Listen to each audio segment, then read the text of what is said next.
Hello, I'm Alicia Davis. And I'm Stacy Watson.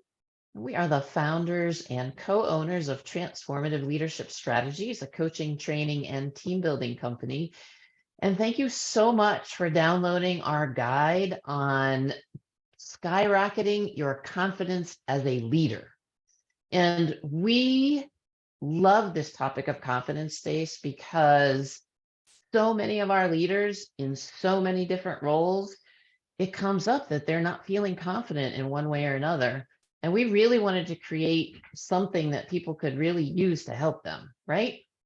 Yes, absolutely. Confidence, I think, is one of those big leadership words that's so big, it's hard to kind of put your arms around it. And sometimes I think it's hard to even understand how it matters, when it matters, and what to do when I'm not feeling particularly confident.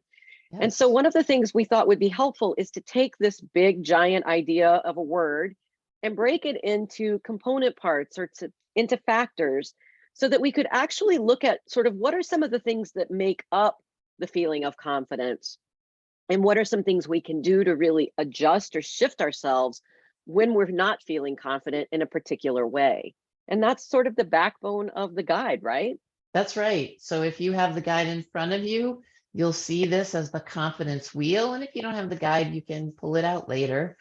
And the factor that we're going to focus on today is willingness to take action and risk taking. Now, those are kind of big words in and of themselves, right? Risk. I think so many of us, I know for me, there are times when I'm willing to jump in and take action. And then there are times when I'm like, put the brakes on, I am risk averse. So Absolutely. tell us about this one, Stacy, in terms of leadership. Well, for leaders, I think this one can be tricky because obviously most leaders want to take calculated risks, meaning they don't go around being willy-nilly in decision making. And I think the challenge can be that we don't often have all the information we would like. That what we're Yes. dealing with is kind of imperfect information. And yet, Yes. as they say, the show must go on, right? We must continue to make decisions and we set direction and move forward. And we may realize that we may have to shift, and that's okay too. Mm, So there's a certain element of confidence that's very much connected to that ability to take that next step.